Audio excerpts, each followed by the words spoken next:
నమస్తే, welcome to 1 TV news. ముందుగా బులెటిన్లో హెడ్లైన్స్ చూద్దాం.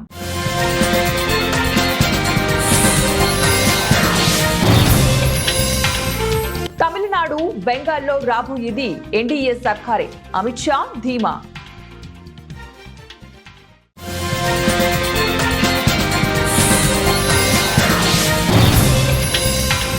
నేటి నుంచి రిపబ్లిక్ డే పెరేడ్ టికెట్ల విక్రయాలు, రక్షణ శాఖ ప్రకటన.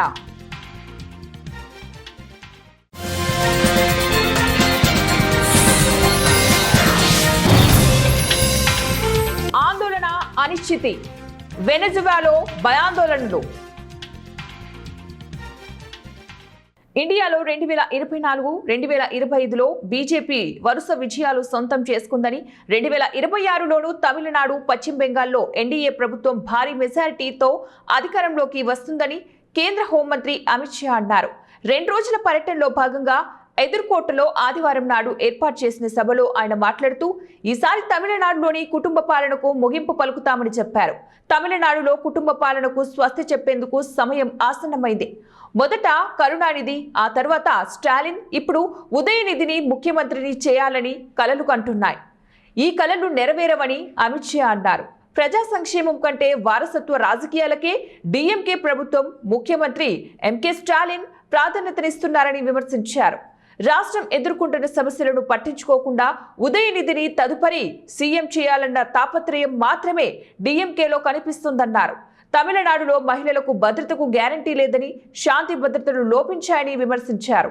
గణతంత్ర దినోత్సవ పరేడ్, సాంస్కృతిక, రక్షణ సామర్థ్యాల ప్రదర్శన కార్యక్రమాలను ప్రత్యక్షంగా వీక్షించేందుకు జనవరి 5 నుంచి టికెట్ల విక్రయాలు ప్రారంభమవుతాయని రక్షణ మంత్రిత్వ శాఖ ఆదివారం ప్రకటించింది.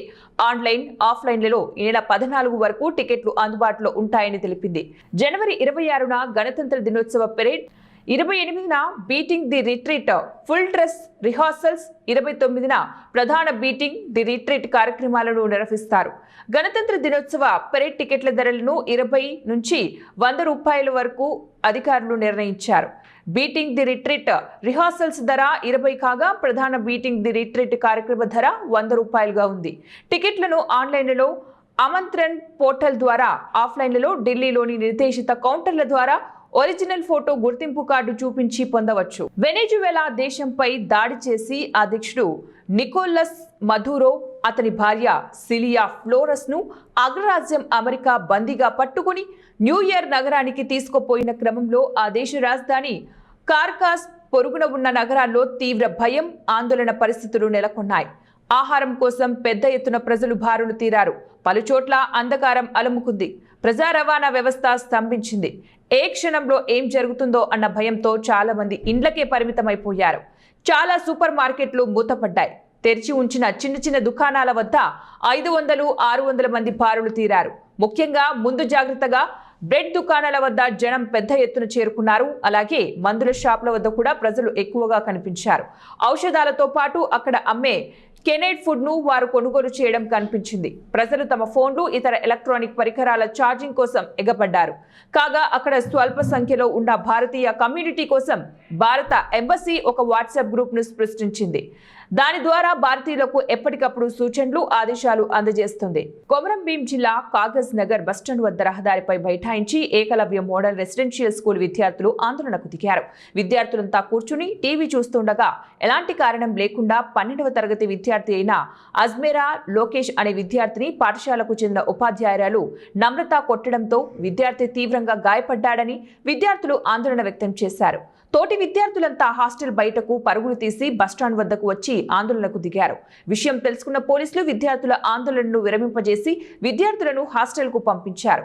గాయాల పాలైన విద్యార్థిని చికిత్స నిమిత్తం హాస్పిటల్కి తరలించారు. కాగా ఇలా చాలాసార్లు తమను పాఠశాలకు చెందినటువంటి ఉపాధ్యాయులు కించపరుస్తూ బానిసలుగా చూస్తున్నారని విద్యార్థులు ఆరోపించారు.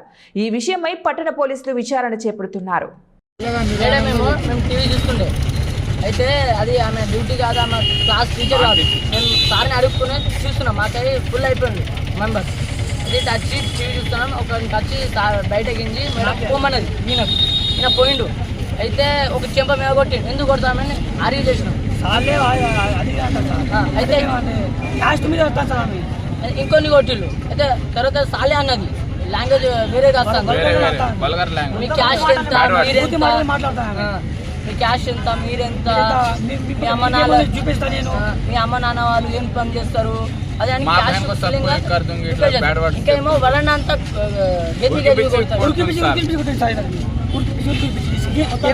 ఎవరు కొట్టింది? ఎవరు మొత్తం ఉన్నాయా? కొట్టింది ఎవరు?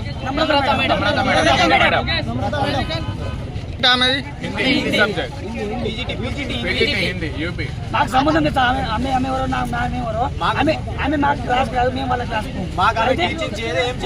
మేము అంటే మా క్లాస్ మొత్తం ఫీల్ అయిపోయింది ఈరోజు టీవీ టైం. అయితే మాకు ఫీల్ అయిపోతే మేము వేరే క్లాస్ పోయి చూస్తుండే అయితే ఆమె వచ్చి మేము ఎందుకు మీకు ఏం రూల్స్ ఉన్నాయి అట్లా అంటాను. అంటే మేము పోయేటప్పుడు ఫోన్ పెట్టు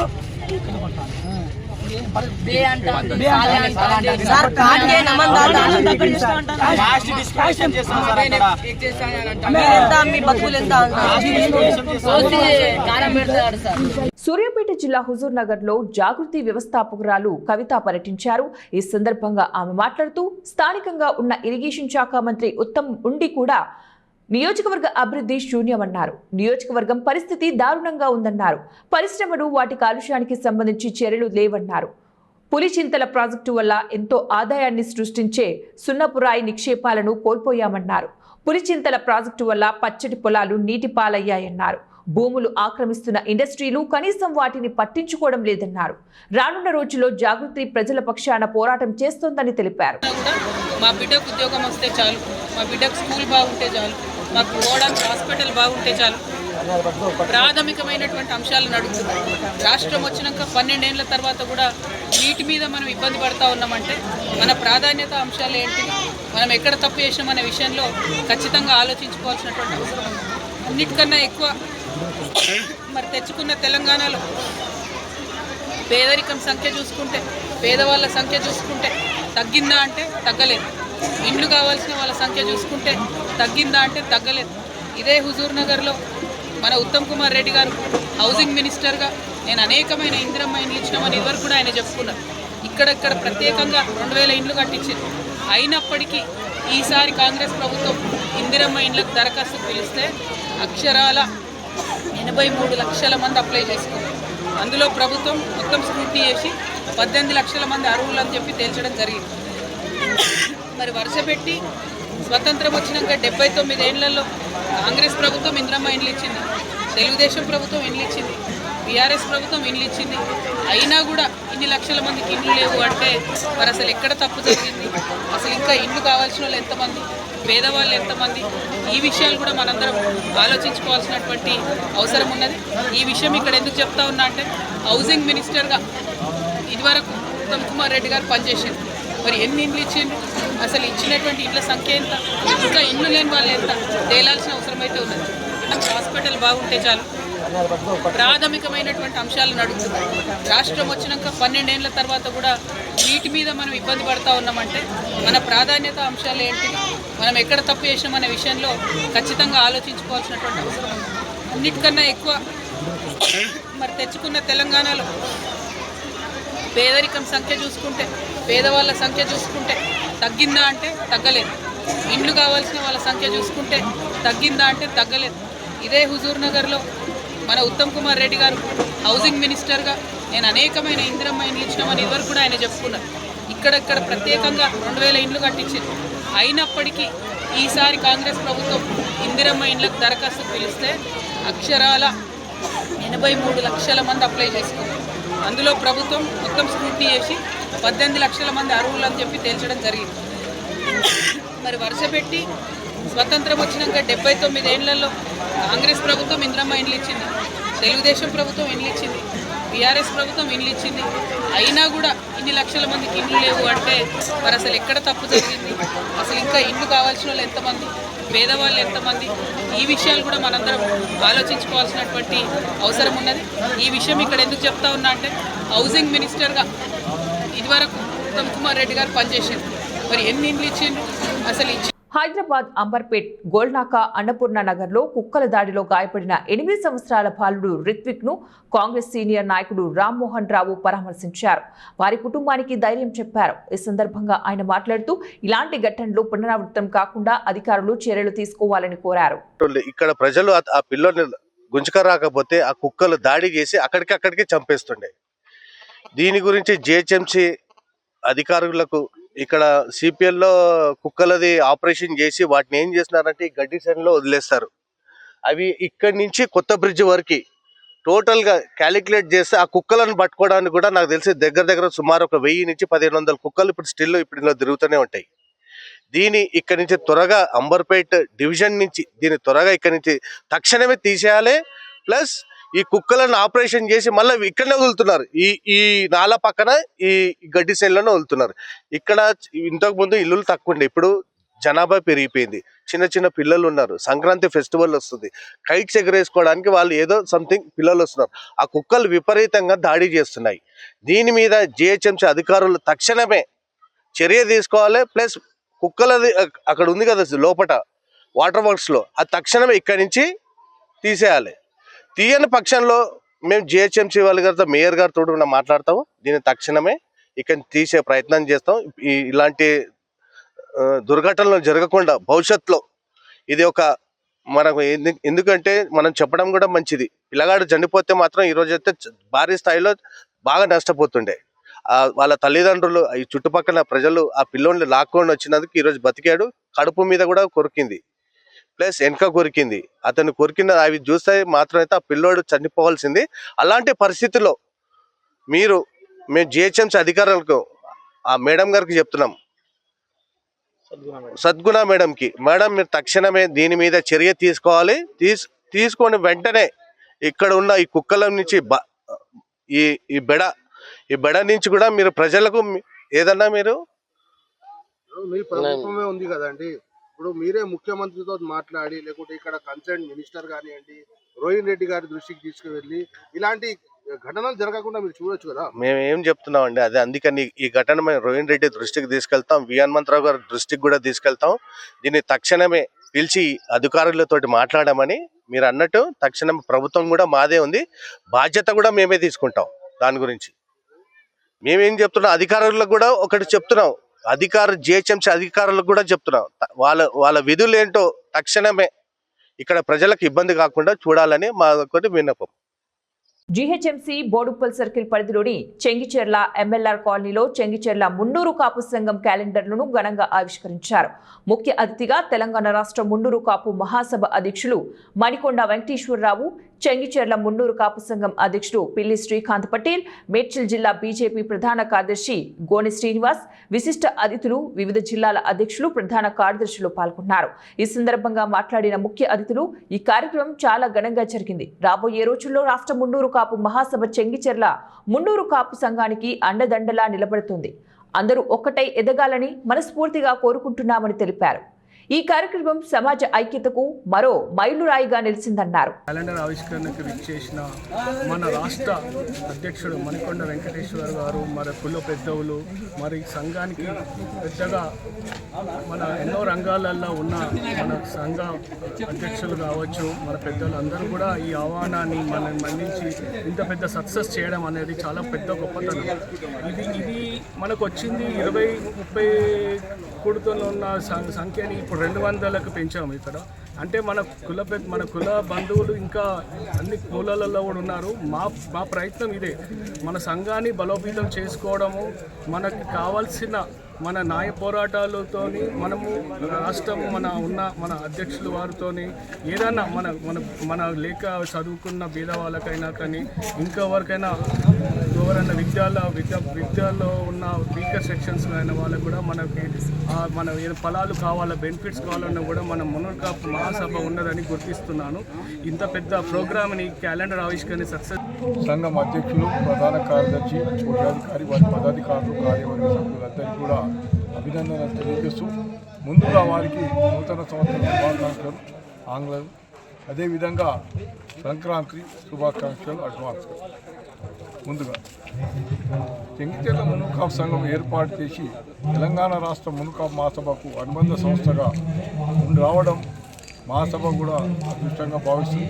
అదేవిధంగా వారు చేపట్టే కార్యక్రమాలన్నింటినీ కూడా తెలంగాణ రాష్ట్ర మునుకాపు మహాసభ వారికి ఎల్లప్పుడూ అండదండలుగా ఉంటూ వారి వెన్నంటూ ఉండి వారికి ఎలాంటి సహాయ సహకారాలు కావాలన్నా రాష్ట్ర మునుకాపు మహాసభ తరఫున వారికి ఉంటుందని, అదేవిధంగా రాష్ట్రంలో చేపట్టే కార్యక్రమం మహాసభ తరఫున చేపట్టే కార్యక్రమాలన్నింటి కూడా వీళ్ళని ఆహ్వానిస్తూ పరస్పరంగా అందరం కులం నాటిపైకి తీసుకొచ్చి మునుకాపు కులాన్ని నాటిపైకి తీసుకొచ్చి అందరూ ఒకటై ఎదగాలని చెప్పేసి మనస్ఫూర్తిగా నేను కోరుతుంటూ, అదేవిధంగా అందరినీ కూడా సమావేశం ఏర్పాటు చేసి పేరు చివరన అందరిది ఒకటే పేరు ఉండాలని చెప్పేసి భావిస్తూ రాబోయే తరానికి మనం ద్రోహం చేయకుండా అందరినీ కూడా కలుపుకొని పోవాలని చెప్పేసి భావిస్తూ రాష్ట్ర మునుకాపు మహాసభ ఆ దిశగా ప్రయాణిస్తుంది.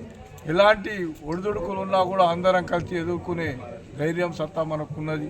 రాబోయే తరంలో రాజకీయంగా ఎప్పుడైతే మనం ఎదుగుతామో, ఆర్థికంగా విద్యాపరంగా సామాజిక పరంగా ఎదిగినాక రాజకీయంగా మనం ఎదిగినప్పుడే మునూరు కాపులకు భవిష్యత్తు ఉంటుంది. రాజకీయంగా ఎదిగినాకనే మనం అన్ని. వెనిజులా దేశ అధ్యక్షుడు నికోలస్ మధురో ఆయన భార్య సిలియా ఫ్లోరెస్లను అత్యంత దుర్మార్గ పద్ధతుల్లో అరెస్టు చేయడాన్ని నిరసిస్తూ అఖిల భారత యోజన సమైక్య మేడ్చల్ జిల్లా సమితి ఆధ్వర్యంలో మల్లాపూర్ ఎలిఫెంటా కూడలి వద్ద ప్లకార్డులు చేతబూని ట్రంప్ కు వ్యతిరేకంగా నిరసన ధర్నా కార్యక్రమాన్ని చేశారు. ఏఐవైఎఫ్ రాష్ట్ర కార్యదర్శి కల్లూరు ధర్మేంద్ర, ఏఐవైఎఫ్ మేడ్చల్ జిల్లా కార్యదర్శి సత్యప్రసాద్ మాట్లాడుతూ మూడో ప్రపంచ దేశమైన వెనిజులాపై అమెరికా సామ్రాజ్యవాద కుట్రలను వారు తీవ్రంగా ఖండించారు. ఆ దేశ ప్రజలచే ప్రజాస్వామ్యంగా ఎన్నికైన దేశ అధ్యక్షుడిపై ఆయన కుటుంబంపై ఇలాంటి బెదిరింపులు అరెస్టు చేయడం అంతర్జాతీయ చట్టాలకు, మానవ హక్కులకు, ఐక్యరాజ్య సమితి నియమ నిబంధనలకు, దేశాల సార్వభౌమత్వాలను ఉల్లంఘించడమేనని వారన్నారు. ఖండిస్తా ఉన్నాం. ఎందుకంటే ఈ దుస్సాహస చర్య కూడా పూర్తిగా మానవ హక్కుల ఉల్లంఘన, ఆ దేశ సార్వభౌమాధికారాన్ని నష్టం కలిగించడము, ఈ దేశంలో ఉన్నటువంటి ప్రపంచ ఈ న్యాయ వ్యవస్థల్ని హరించే విధంగా ఆ దేశం మీద చమురు నిల్వలు అధికంగా ఉన్నాయి, వాటిని పూర్తిగా దారదత్తం చేసుకోవాలి, అక్రమంగా వాటిని కబ్జా చేసుకోవాలనేటువంటి నేపథ్యంలోనే ఈ దాడులు జరిగిందనేది ఈరోజు ఏవేవి ఆరోపిస్తున్నాం. ఎందుకంటే ప్రపంచ దేశాలకి శాంతి కోరుతూ లేకపోతే నోబెల్ బహుమతి కావాలని చెప్పి ఈ మధ్య కాలంలో అమెరికా అధ్యక్షుడు ట్రంప్ చేసినటువంటి సూచనను చూస్తే ఈరోజు ప్రపంచానికి విఘాతం కలిగించే వ్యక్తి ఎవరు ఉన్నారంటే అది కేవలం ఒక వ్యక్తి డొనాల్డ్ ట్రంప్ మాత్రమే. ఎందుకంటే ఇండియా పాకిస్తాన్ యుద్ధాన్ని ఆపింది కూడా చెప్పినటువంటి వ్యక్తి డొనాల్డ్ ట్రంప్. మరి ఈరోజు ఒక సామాన్యమైనటువంటి ఒక కమ్యూనిస్టు ప్రభుత్వంగా ఉన్నటువంటి సామ్యవాద చర్యలను పరిరక్షిస్తున్నటువంటి ఈరోజు వెనిజులా దేశం మీద అతి క్రూరంగా సైనిక చర్య, వైమానిక దాడి చేస్తూ ఈరోజు అరెస్టులు చేయడాన్ని ఈరోజు ఏ రకంగా చూడాలని చెప్పి మేము ఆపేక్షిస్తున్నాము. కాబట్టి తక్షణమే అమెరికా ప్రభుత్వం దేశానికి, వెనిజులా దేశానికి, ఆ దేశ పౌరులకి బహిరంగ క్షమాపణ చెప్పాలి. తక్షణమే ఆ దేశ అధ్యక్షుడిని అతని సతీమణిని కూడా విడుదల చేయాలని చెప్పి ఈరోజు ప్రపంచవ్యాప్తంగా ఈరోజు అమెరికా చర్యలు నిరసిస్తూ ఈరోజు వివిధ పద్ధతుల్లో జరుగుతుంది. అందులో భాగంగానే ఈరోజు మల్లాపూర్ చౌరస్తాలో ఎలిఫెంట్ సర్కిల్లో కూడా అఖిల భారత యువన సమాఖ్య మేడ్చల్ జిల్లా సమితి ఆధ్వర్యంలో ఈ నిరసన కార్యక్రమం తెలుపుతున్నాం. ఈరోజు మానవ హక్కుల ఉల్లంఘనకు ఈరోజు ట్రంప్ పాల్పడే దాన్ని నేను తీవ్రంగా ఖండిస్తున్నాము. తక్షణమే ఆఖరికి మన దేశ ప్రధానమంత్రి నరేంద్ర మోడీ కూడా ఈ విషయాన్ని ఖండించాల్సిన అవసరం ఉంది. సెక్యులర్గా ఉన్నటువంటి దేశాల హక్కులని, సార్వభౌమాధికారాన్ని ఖచ్చితంగా ఖండించాల్సిన అవసరం ఉంది. ట్రంప్ చర్యలను ఖచ్చితంగా భారతదేశ ప్రధానమంత్రి ఖండించాలి. ఎందుకంటే ఈ రకంగా ఆ దేశ బులెటిన్ ముగించే ముందు మరోసారి హెడ్లైన్.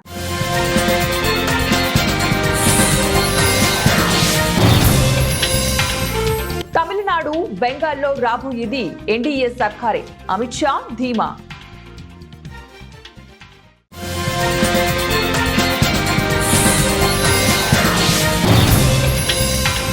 నేటి నుంచి రిపబ్లిక్ డే పెరేడ్ టికెట్ల విక్రయాలు, రక్షణ శాఖ ప్రకటన.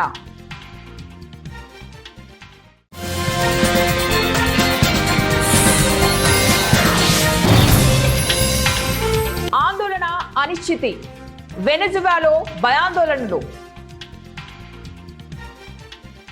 ఇవి ఇప్పుడు బులెటిన్ డీటెయిల్స్. నెక్స్ట్ బులెటిన్లో మళ్ళీ కలుద్దాం. అంటే దానికి కీప్ వాచింగ్ 1TV న్యూస్.